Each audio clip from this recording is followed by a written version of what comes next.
malas berusaha. Orang kalau sudah terlalu asik berkhayal, menghitung bintang di langit, malas berusaha. Kalau ada temannya kerja jadi buruh kasar, bawa hasil yang merupakan jerih payah dan peras keringat dia, 1 minggu bergaji 10-15 ribu, diketawain. Apaan gaji lu 10 ribu 15 ribu? Entar gua nih kalau tembus 100 juta entar. Yang 10 ribu dan 15 ribu keringat orang itu dihina, itu dicela. Tetapi dia selalu menghitung, entar nih gua. Entarnya wallahu a'lam. Saudara hadirin yang saya muliakan, timbullah sikap malas.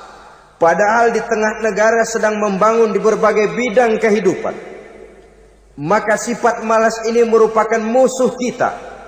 Baik mengejar kemiskinan, baik mengejar kebodohan dan keterbelakangan kita di sektor-sektor lainnya. Alangkah akan terganggunya roda pembangunan di negara kita ini jikalau sebagian besar rakyat dihinggapi oleh penyakit malas, yang malas ini dilatar belakangi oleh penyakit tulul amal, terlalu muluk angan-angan, yang angan-angan ini dininabobokan oleh keinginan untuk mendapatkan untung yang besar tanpa peras keringat dan banting tulang. Sasaran yang lebih jauh, dan ini yang paling kita khawatirkan, hancurnya kubu-kubu pertahanan moral daripada bangsa kita. Kita sependapat bahwa lebih penting daripada membangun jembatan adalah membangun manusia yang membangun jembatan. Bahwa lebih penting daripada mengaspal jalan raya adalah membangun mental manusia yang melaksanakan pengaspalan itu. Dengan kata lain, membangun dan mempersiapkan manusia pembangunan.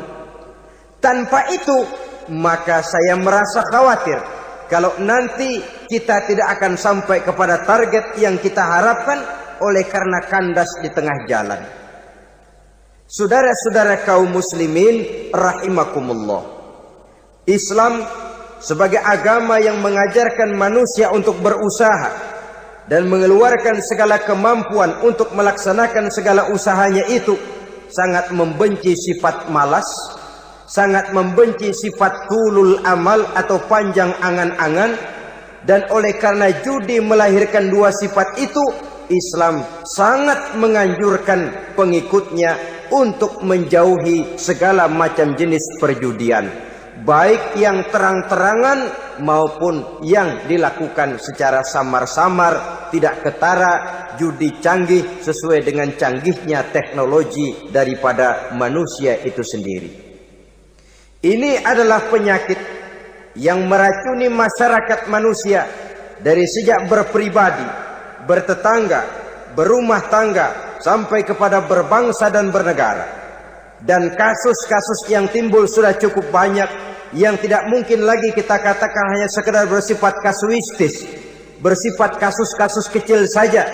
Sebelum riaknya naik ke permukaan, marilah kita membuat benteng untuk masing-masing pribadi muslim memelihara dan menjaga diri, jangan terseret dalam permainan yang bernama judi, apapun bentuknya, bagaimanapun cara dan ragamnya. Karena jelas bahayanya lebih besar daripada manfaatnya. Taruhlah kita barangkali kemarin-marin hanyut dalam arus perjudian, tetapi hendaknya kita bisa mengambil pelajaran bahwa seorang mukmin adalah seorang yang apabila dia melakukan kesalahan, dia segera sadar, dijadikannya pelajaran untuk tidak diulanginya lagi pada masa-masa yang akan datang. Dengan sikap semacam itu, kita tidak lagi akan mengulangi kesalahan-kesalahan lama, dan grafik kehidupan kita dari hari ke hari akan makin menunjukkan hal-hal yang baik dan positif adanya. Saudara-saudara kaum muslimin rahimakumullah, kalau ABRI masuk desa, rakyat beruntung. Kalau jaksa masuk desa, rakyat bahagia. Kalau koran masuk desa, rakyat ikut jadi cerdas. Tapi kalau judi masuk desa, rakyat kiamat. Pembangunan akan terbengkalai. Roda perekonomian akan lesu. Karena mestinya orang membelanjakan uang untuk sesuatu yang dia perlukan, akhirnya dia belanjakan untuk sesuatu yang dia tidak perlukan, karena gambaran, khayalan akan mendapat keuntungan yang jauh lebih besar lagi. Padahal istilah orang-orang tua kita dulu, lebih baik makan singkong betulan daripada makan roti ngimpi. Artinya uang yang 1.000-2.000 rupiah itu lebih baik dibelikan beras, dimasak, makan bersama anak dan istri, terasa nikmat dan halalnya, ketimbang beli kertas lalu ngelamun, menghayal, menghitung yang bukan-bukan. Itu kertas dibolak madep ulon, dibolak madep mudik, diputar sana, diputar sini, akhirnya palanya ikut muter. Kira-kira apa yang cocok? Masih belum puas, kertas dilihat, orang gila ditanyain. Sudah tahu waras, orang gila yang ditanya. Masih belum puas, nanya orang gila, tidur di kuburan. Allahu Akbar. Padahal di rumahnya tempat tidurnya empuk, anget, nggak ada nyamuk. Kuburan, tidur di kuburan. Dampak-dampak negatif yang semacam ini pada gilirannya mau atau tidak mau akan menyeberang kepada garis akidah, membahayakan dan mengancam nilai-nilai tauhid yang kita miliki. Sudah kertas dibolak-balik, tidak puas, orang gila ditanya. Orang gila ditanya belum maram, tidur di kuburan. Barangkali ada bisikan.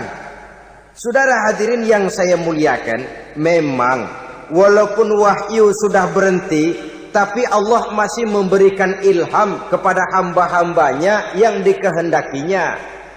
Tetapi ilham itu bentuknya positif. Kalau saudara pagi-pagi berniat, tahu-tahu datang pikiran nanti malam mau ngaji, itu namanya ilham. Kalau saudara sedang merenung, tahu-tahu datang pikiran, saya mau sedekah, itu namanya ilham, bentuknya positif. Tapi kalau ngelamun, tahu-tahu datang pikiran nomor sekian pasang, itu bukan ilham, itu belis.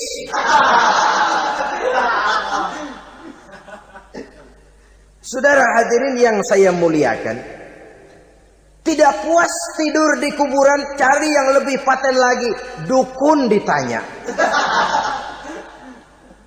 Nah, saya ingin menuduhkan persoalan. Apa tidak boleh orang ziarah kubur? Apa tidak boleh orang pergi ke dukun? Ini dalam kaitannya dengan judi, karena ini penyakit yang sudah merajalela, mewabah di kalangan masyarakat kita di lapisan yang bawah ini. Saudara hadirin yang saya muliakan, ziarah kubur bukan saja boleh, malah dianjurkan oleh Nabi. Tetapi ziarah kubur yang dianjurkan oleh Nabi itu dengan tujuan pertama, agar orang ingat kepada mati. Kafa bil mauti wa'izah, kata Nabi. Cukup dengan mengingat mati menjadi pelajaran bagi kamu semua. Maka etikanya diajarkan, kalau saudara ziarah kubur sampai di depan pintu kubur itu kan, Assalamualaikum ya ahlal kubur wa inna insyaallahu bikum lahikun. Kami satu saat insya Allah pasti akan menyusul kamu. Kalau kamu sekarang berbaring di sini, satu saat kami akan berbaring di sini. Ziarah kubur mengingatkan orang kepada mati.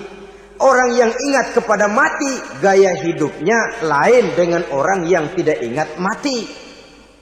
Nah, orang kalau nggak ingat mati, gaya hidupnya nggak terkontrol. Kalau dia berkuasa, Fir'aun. Itu nggak ingat mati. Kalau dia kaya, Korun. Sudah gambarannya nggak merupakan gambaran-gambaran yang baik. Orang yang ingat mati, dia berkuasa, dia berlaku adil. Suatu saat saya akan mati dan ini akan dimintakan pertanggungan jawab. Orang kaya ingat mati, dia akan jadi pemurah. Kenapa? Kalau saya diberikan ilmu, pertanyaan akhirat cuma satu, ilmumu kau amalkan untuk apa? Kalau saya diberikan umur panjang, pertanyaan akhirat cuma satu, umurmu kau habiskan di mana? Tapi jikalau saya diberikan harta, pertanyaan akhirat ada dua. Hartamu kau dapat dari mana, kau belanjakan kemana? Depannya ditanya, belakangnya ditanya. Dapat dari mana, dibelanjain kemana? Sebab dua-duanya berkaitan dengan kegiatan. Kadang-kadang dapatnya dari jalan yang baik, tapi keluarnya ke tempat yang tidak baik, itu pun tidak betul. Atau dapatnya dari yang tidak baik, tapi dibelanjakan untuk yang baik, itu pun tidak bisa diterima. Oleh karenanya, dengan mengingat mati, gaya hidup seseorang jadi terkontrol karenanya. Yang kedua, dianjurkan kita untuk berziarah kubur itu mendoakan orang-orang yang sudah meninggal. Mal mayyitu fi qabrihi illa kal gharikil mutaghawis, kata Nabi. Orang yang sudah meninggal itu di alam barzakhnya adalah seperti orang yang tenggelam di lautan, menunggu doa dari keluarganya yang masih hidup. Apakah itu anaknya, kemenakannya, cucunya, dan lain sebagainya. Adapun yang kalau kita ziarahi itu kuburnya orang-orang yang kita tahu merupakan orang soleh, orang yang berjiwa bersih, yang kita kenal ketakwaannya kepada Allah Subhanahu wa ta'ala, tidak ada salahnya kita bertabarruk, asal jangan dengan satu keyakinan bahwa dia secara mandiri bisa mendoakan kita. Dia hanya bisa melakukan itu hanya dengan izin Allah. Nah, umumnya orang kalau sudah ziarah ke kubur-kubur keramat itu Allahnya kelupaan. Itu yang dikhawatirkan merusak dan mengganggu akidah. Sehingga di awal-awal perkembangan Islam, Nabi pernah melarang orang ziarah kubur itu. Ini bisa kita simak dari hadis, kuntu nahaitukum an ziyaratil qabri fazuruha. Dahulu aku pernah melarang kamu untuk ziarah kubur. Adapun sekarang kalau mau ziarah, ziarahlah kamu. Kata-kata dulu aku pernah melarang kamu, itu menggambarkan bahwa pada permulaan perkembangan Islam, nilai keimanan para sahabat masih rapuh, masih lemah, masih memerlukan pembinaan. Sehingga kalau mereka sering ke kubur, dikhawatirkan mereka minta kepada kubur. Nah, tetapi tatkala nilai keimanannya sudah mapan, sudah kuat, kata Rasul, fazuruha. Adapun sekarang kalau mau pergi berziarah, ziarahlah kamu. Saudara hadirin yang saya muliakan, jadi jangan melupakan Allah. Saya bisa saja berkata, kalau saya misalnya pakai cincin, lalu saya bilang, saya sejak pakai cincin ini, jangan anak gadis, nenek-nenek ngelihat saya lemes. Atau sejak pakai cincin ini, dagangan laris bener. Cincin itu yang menggelincirkan akidah.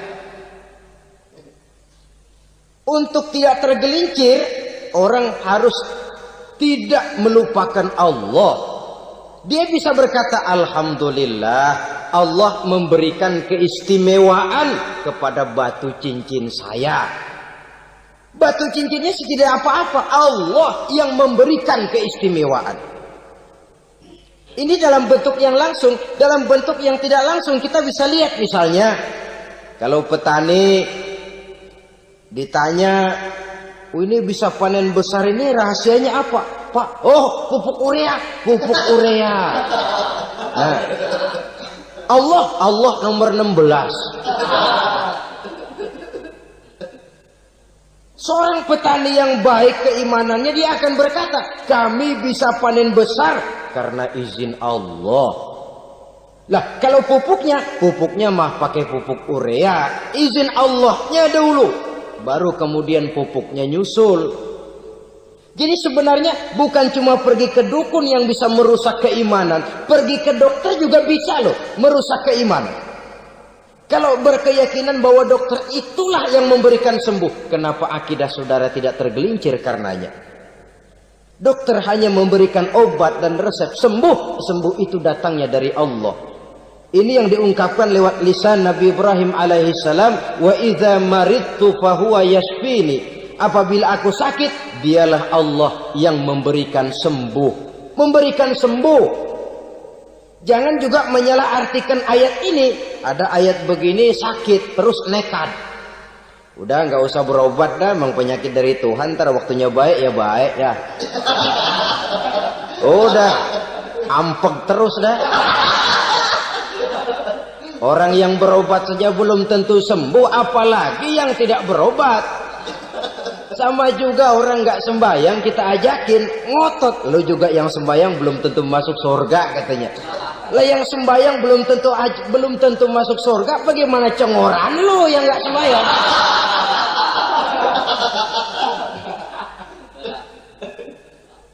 Saudara hadirin yang saya muliakan, kaum muslimin yang berbahagia.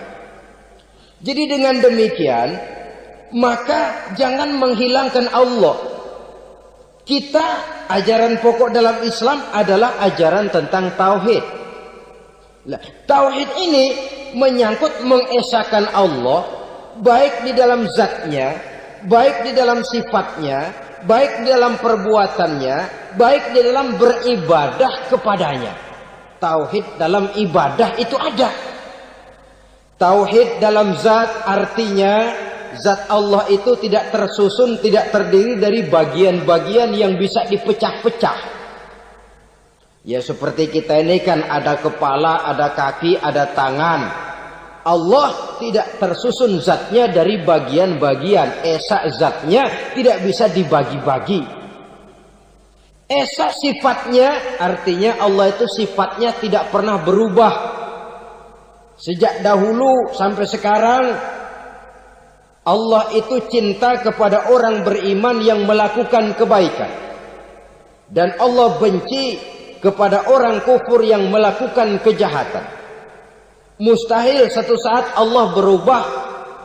Orang kufur yang berbuat kejahatan didemenin, orang mukmin yang berbuat kebaikan dikeselin. Misalnya tahun 2000 Tuhan giliran jengkel sama orang mukmin. Itu mustahil, dia esa di dalam sifatnya. Lain dengan sifat kita manusia. Sifat kita ini kan relatif. Ada saatnya kita senang, lain saat yang kita senang betul kita caci maki. Hari ini kita caci maki, besok kita puji. Lihat teman kaya, habis kita omongin. Boleh jadi dia kaya, kenapa? Dukunnya 36. Begitu kita habis caci maki begitu, dia datang ngasih duit sama kita. Cacian itu bisa berubah menjadi pujian. Lu ya emang bukan main dah. Sifat kita itu relatif, bisa terpengaruh oleh situasi dan kondisi.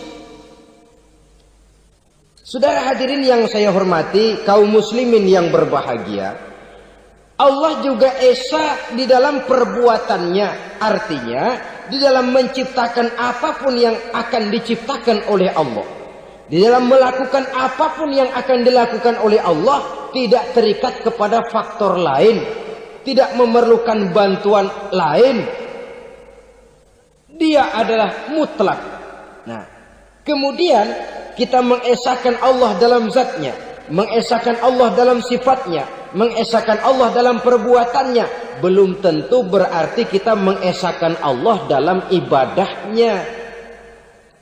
Sebab banyak orang yang yakin betul Allah itu esa, teguh dengan pendiriannya.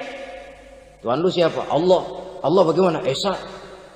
Bagaimana kalau 2? Kagak. 3? Enggak. Mantap. Soal tahlil paten. Tapi dalam ibadah kadang-kadang dia tidak mentauhidkan Allah. Ini makna wa ma umiru illa liya'budullaha mukhlisin.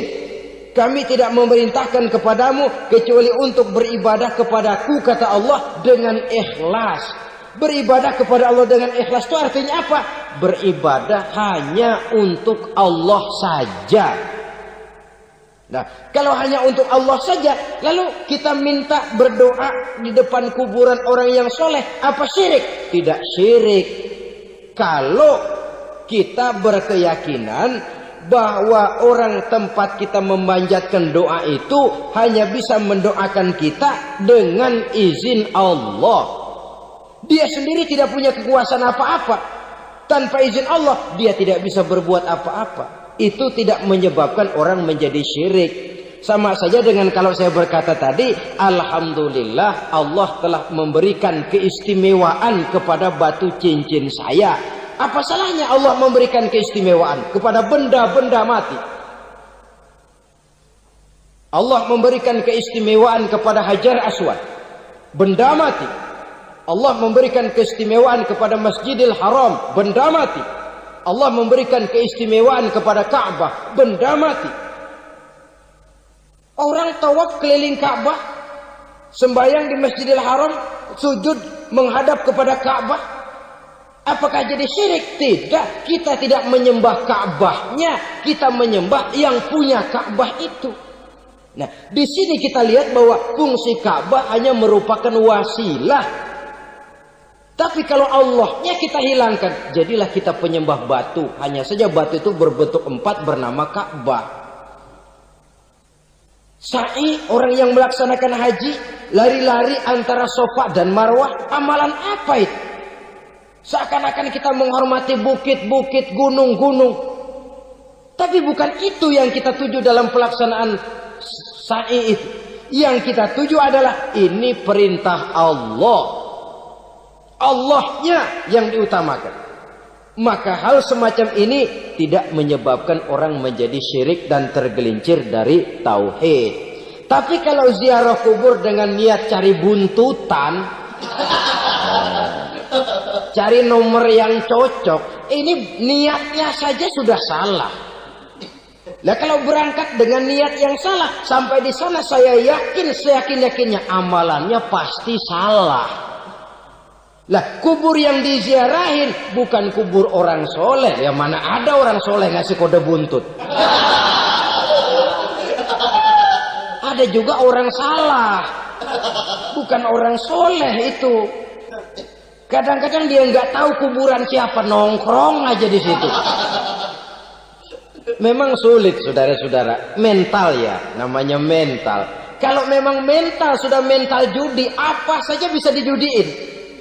Jadi orang nggak perlu sebenarnya pemerintah terlalu gini, nggak usah. Kembali saja kepada mental. Kalau mental memang sudah mental judi, apaan aja bisa dijudiin. Pulang tengah malam nabrak babi, babi yang keluar nih.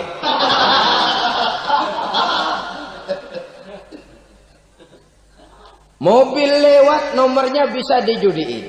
Bajai lewat, bajai bisa dijudiin. Mental. Kalau memang mental sudah mental judi, apapun saja bisa dijudikan. Saudara hadirin yang saya muliakan, lalu bagaimana dengan dukun? Ya, saudara hadirin, pergi ke dukun hakikatnya sama dengan pergi ke dokter.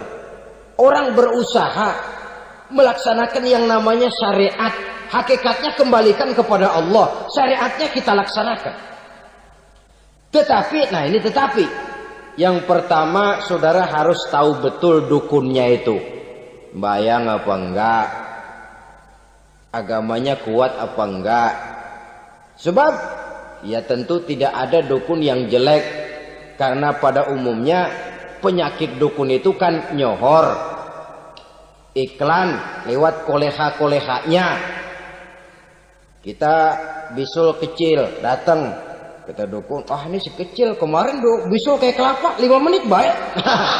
5 menit padahal kemarin kagak ada yang datang. Diolah sedemikian rupa supaya orang mantap. Jadi jangan asal sembarangan. Kadang-kadang lihat potongan dukunnya aja kita ngeri. Mukanya sudah kremot, nggak pernah tersentuh air wudhu. Jangankan air wudhu, mandi aja jarang. Yang kayak begini yang dipegang mati-matian, yang dipercayai habis-habisan, akan kita kemanakan tauhid kita ini?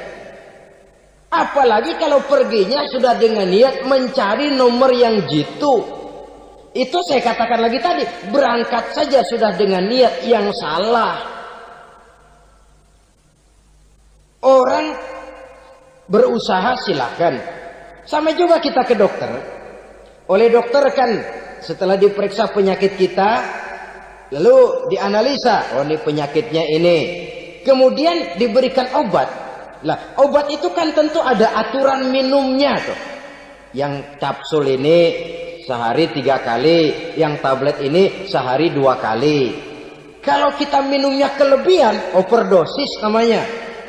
Saking pengen cepet baik, sekali minum 10 tablet. Ya memang nggak sakit-sakit lagi, tapi nggak hidup sudah. Habis. Kita pun dalam melaksanakan amalan hidup beragama begitu. Saudara datang kepada kiai, orang-orang soleh, meminta amalan, wiridan, itu jangan sampai overdosis. Tidak sesuai dengan kemampuan pribadi. Wong masih SD sudah minta matematika kelas SMP, celeng. Baru SMP sudah minta diajarkan filsafat kelas perguruan tinggi, semaput.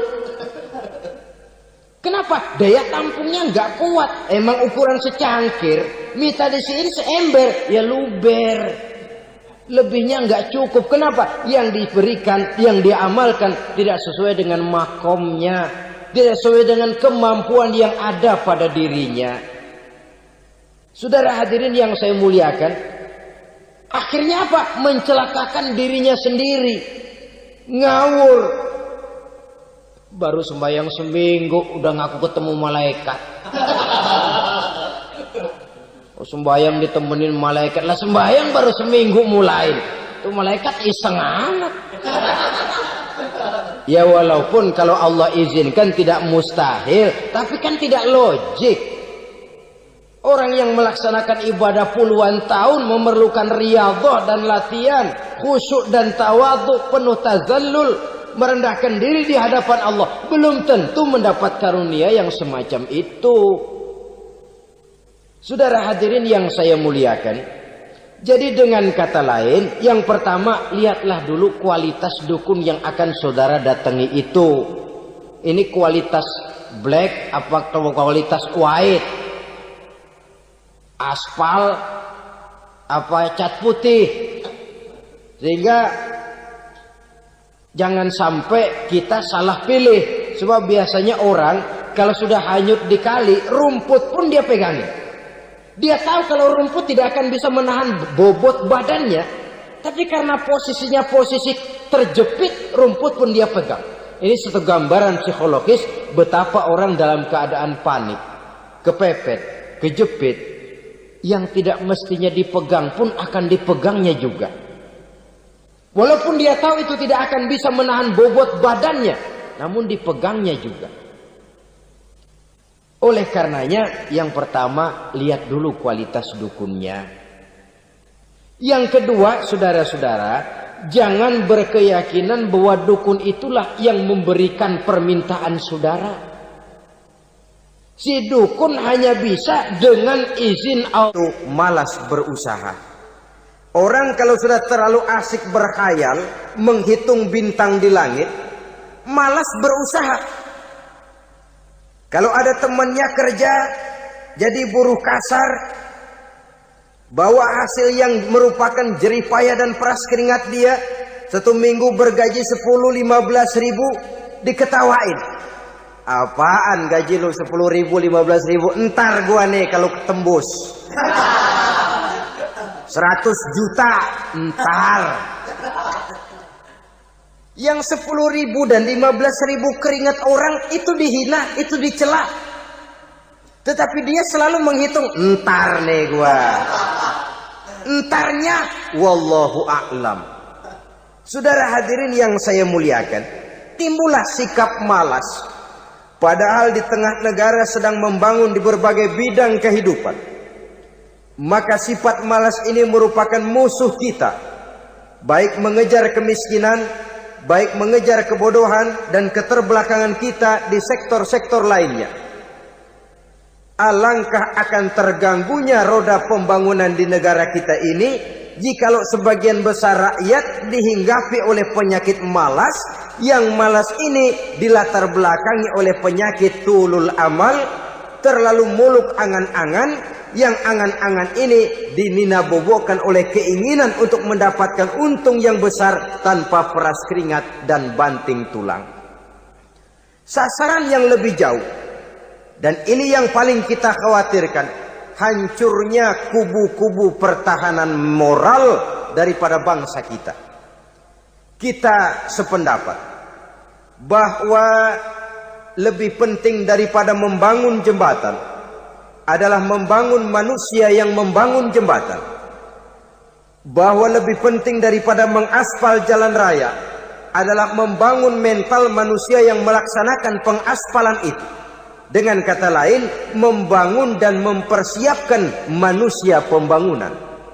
Tanpa itu, maka saya merasa khawatir kalau nanti kita tidak akan sampai kepada target yang kita harapkan oleh karena kandas di tengah jalan.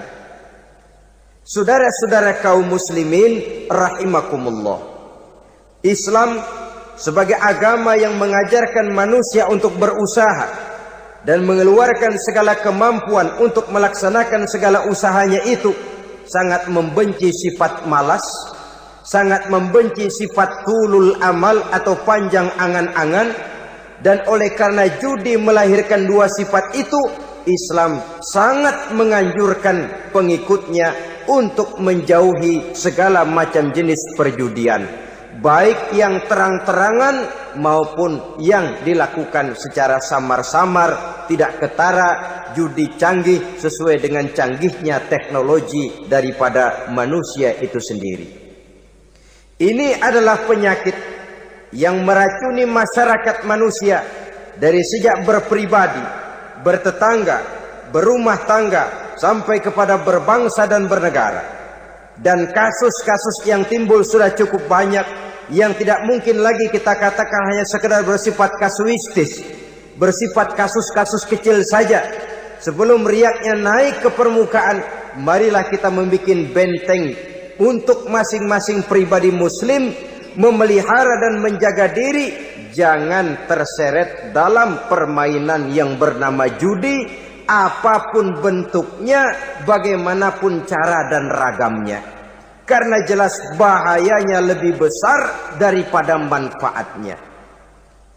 Taruhlah kita barangkali kemarin-marin hanyut dalam arus perjudian, tetapi hendaknya kita bisa mengambil pelajaran bahwa seorang mukmin adalah seorang yang apabila dia melakukan kesalahan, dia segera sadar, dijadikannya pelajaran untuk tidak diulanginya lagi pada masa-masa yang akan datang. Dengan sikap semacam itu, kita tidak lagi akan mengulangi kesalahan-kesalahan lama, dan grafik kehidupan kita dari hari ke hari akan makin menunjukkan hal-hal yang baik dan positif adanya. Saudara-saudara kaum muslimin rahimakumullah, kalau ABRI masuk desa, rakyat beruntung. Kalau jaksa masuk desa, rakyat bahagia. Kalau koran masuk desa, rakyat ikut jadi cerdas. Tapi kalau judi masuk desa, rakyat kiamat. Pembangunan akan terbengkalai, roda perekonomian akan lesu. Karena mestinya orang membelanjakan uang untuk sesuatu yang dia perlukan, akhirnya dia belanjakan untuk sesuatu yang dia tidak perlukan, karena gambaran, khayalan akan mendapat keuntungan yang jauh lebih besar lagi. Padahal istilah orang-orang tua kita dulu, lebih baik makan singkong betulan daripada makan roti ngimpi. Artinya, uang yang 1.000-2.000 rupiah itu lebih baik dibelikan beras, dimasak, makan bersama anak dan istri, terasa nikmat dan halalnya ketimbang beli kertas lalu ngelamun, menghayal, menghitung yang bukan-bukan. Itu kertas dibolak madep mulon, dibolak madep mudik, diputar sana, diputar sini, akhirnya palanya ikut muter. Kira-kira apa yang cocok? Masih belum puas, kertas dilihat, orang gila ditanyain. Sudah tahu waras, orang gila yang ditanya. Masih belum puas, nanya orang gila, tidur di kuburan. Allahu Akbar. Padahal di rumahnya tempat tidurnya empuk, anget, nggak ada nyamuk. Kuburan, tidur di kuburan. Dampak-dampak negatif yang semacam ini pada gilirannya mau atau tidak mau akan menyeberang kepada garis akidah, membahayakan dan mengancam nilai-nilai tauhid yang kita miliki. Sudah kertas dibolak-balik tidak puas, orang gila ditanya. Orang gila ditanya belum maram, tidur di kuburan. Barangkali ada bisikan. Saudara hadirin yang saya muliakan, memang walaupun wahyu sudah berhenti, tapi Allah masih memberikan ilham kepada hamba-hambanya yang dikehendakinya. Tetapi ilham itu bentuknya positif. Kalau saudara pagi-pagi berniat, tahu-tahu datang pikiran nanti malam mau ngaji, itu namanya ilham. Kalau saudara sedang merenung, tahu-tahu datang pikiran, saya mau sedekah, itu namanya ilham, bentuknya positif. Tapi kalau ngelamun, tahu-tahu datang pikiran nomor sekian pasang, itu bukan ilham, itu belis.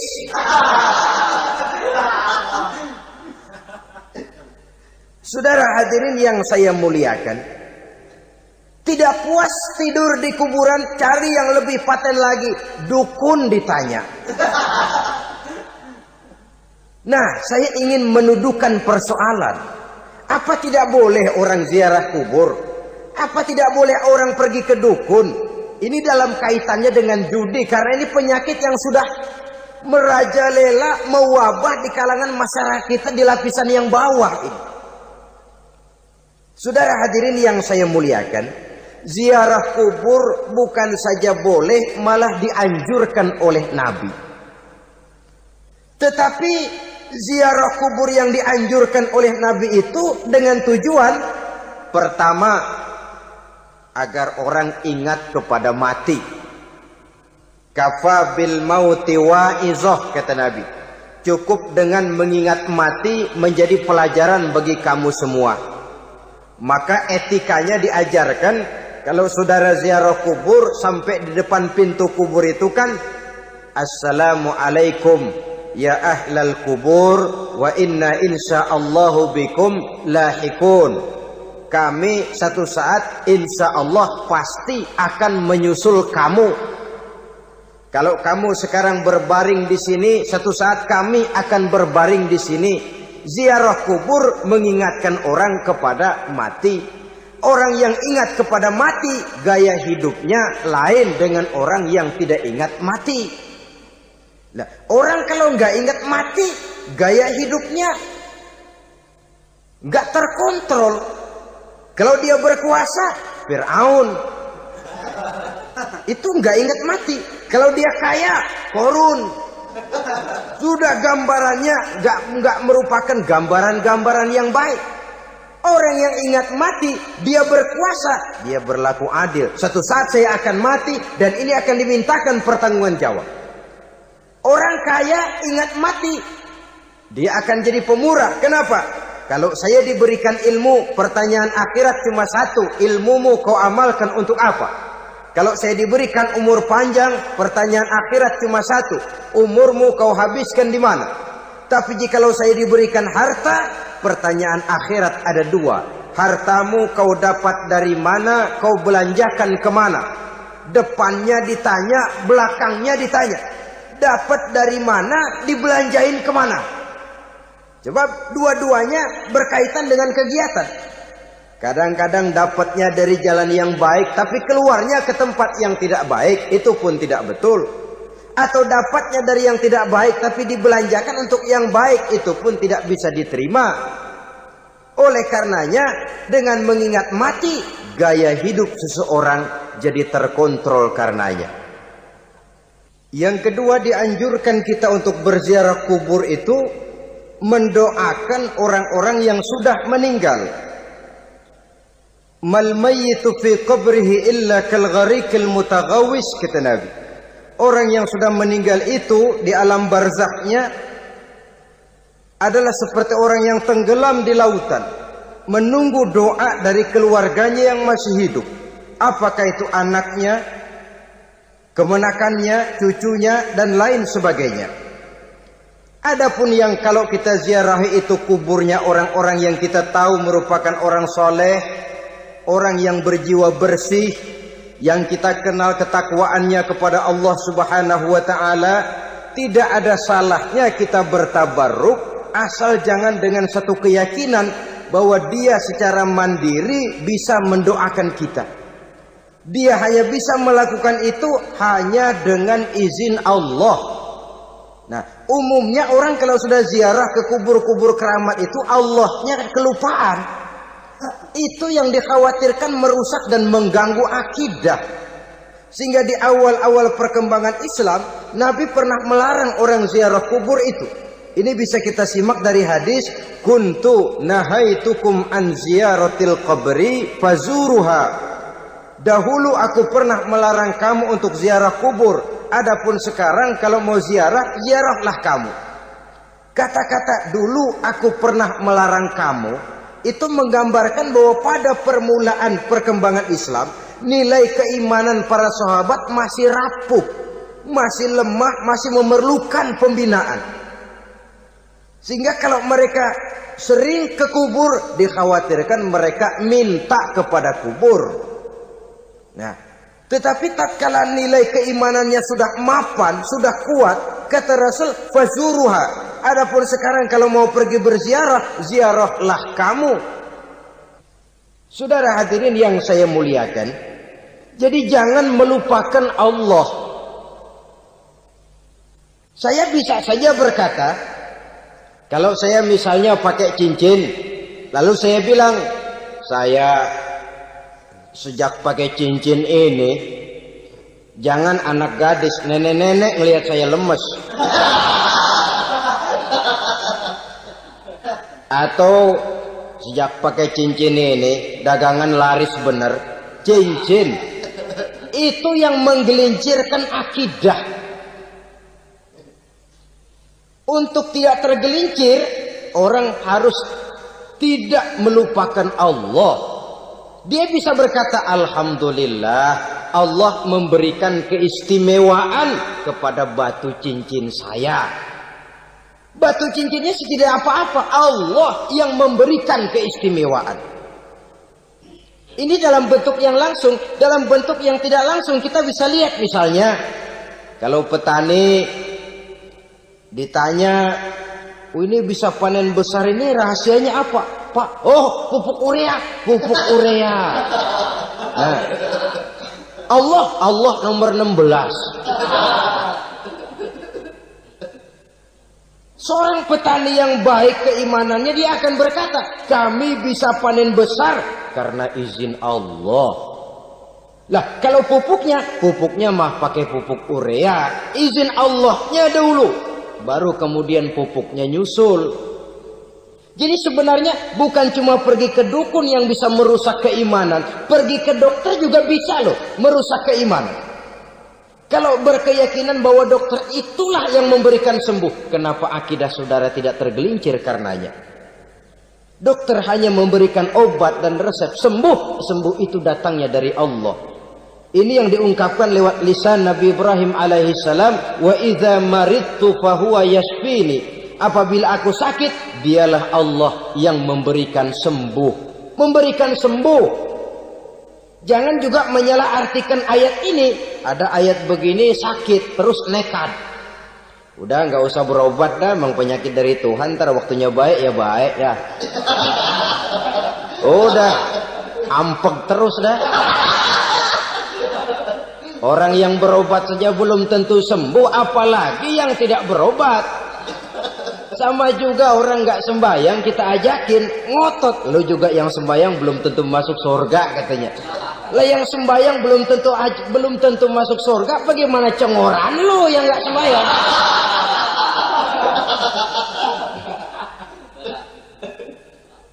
Saudara hadirin yang saya muliakan, kaum muslimin yang berbahagia. Jadi dengan demikian, maka jangan menghilangkan Allah. Kita, ajaran pokok dalam Islam adalah ajaran tentang tauhid. Nah, tauhid ini menyangkut mengesahkan Allah, baik di dalam zatnya, baik di dalam sifatnya, baik di dalam perbuatannya, baik di dalam beribadah kepadanya. Tauhid dalam ibadah itu ada. Tauhid dalam zat artinya zat Allah itu tidak tersusun, tidak terdiri dari bagian-bagian yang bisa dipecah-pecah. Ya seperti kita ini kan ada kepala, ada kaki, ada tangan. Allah tidak tersusun zatnya dari bagian-bagian. Esa zatnya tidak bisa dibagi-bagi. Esa sifatnya artinya Allah itu sifatnya tidak pernah berubah. Sejak dahulu sampai sekarang Allah itu cinta kepada orang beriman yang melakukan kebaikan. Dan Allah benci kepada orang kufur yang melakukan kejahatan. Mustahil satu saat Allah berubah. Orang kufur yang berbuat kejahatan didemenin, orang mukmin yang berbuat kebaikan dikeselin. Misalnya tahun 2000 Tuhan giliran jengkel sama orang mukmin. Itu mustahil, dia esa di dalam sifatnya. Lain dengan sifat kita manusia. Sifat kita ini kan relatif. Ada saatnya kita senang, lain saat yang kita senang betul kita caci maki. Hari ini kita caci maki, besok kita puji. Lihat teman kaya, habis kita omongin. Boleh jadi dia kaya, kenapa? Dukunnya 36. Begitu kita habis caci maki begitu, dia datang ngasih duit sama kita. Cacian itu bisa berubah menjadi pujian. Lu ya emang bukan main dah. Sifat kita itu relatif, bisa terpengaruh oleh situasi dan kondisi. Saudara hadirin yang saya hormati, kaum muslimin yang berbahagia. Allah juga esa di dalam perbuatannya. Artinya di dalam menciptakan apapun yang akan diciptakan oleh Allah, di dalam melakukan apapun yang akan dilakukan oleh Allah, tidak terikat kepada faktor lain, tidak memerlukan bantuan lain. Dia adalah mutlak. Nah, kemudian kita mengesahkan Allah dalam zatnya, mengesahkan Allah dalam sifatnya, mengesahkan Allah dalam perbuatannya. Belum tentu berarti kita mengesahkan Allah dalam ibadahnya. Sebab banyak orang yang yakin betul Allah itu esa, teguh dengan pendiriannya. Tuhan lu siapa? Allah. Allah bagaimana? Esa. Bagaimana kalau dua? Kagak. Tiga? Enggak. Mantap. Soal tahlil paten. Tapi dalam ibadah kadang-kadang dia tidak mentauhidkan Allah. Ini makna wa ma umiru illa liya'budullaha mukhlisin. Kami tidak memerintahkan kepadamu kecuali untuk beribadah kepadaku, kata Allah, dengan ikhlas. Beribadah kepada Allah dengan ikhlas itu artinya apa? Beribadah hanya untuk Allah saja. Nah, kalau hanya untuk Allah saja, lalu kita minta berdoa di depan kuburan orang yang soleh, apa syirik? Tidak syirik. Kalau kita berkeyakinan bahwa orang tempat kita memanjatkan doa itu hanya bisa mendoakan kita dengan izin Allah. Dia sendiri tidak punya kekuasaan apa-apa. Tanpa izin Allah, dia tidak bisa berbuat apa-apa. Itu tidak menyebabkan orang menjadi syirik. Sama saja dengan kalau saya berkata tadi, alhamdulillah Allah telah memberikan keistimewaan kepada batu cincin saya. Apa salahnya Allah memberikan keistimewaan kepada benda-benda mati? Allah memberikan keistimewaan kepada Hajar Aswad, benda mati. Allah memberikan keistimewaan kepada Masjidil Haram, benda mati. Allah memberikan keistimewaan kepada Ka'bah, benda mati. Orang tawaf keliling Ka'bah, sembahyang di Masjidil Haram, sujud menghadap kepada Ka'bah. Apakah jadi syirik? Tidak. Kita tidak menyembah Ka'bahnya, kita menyembah yang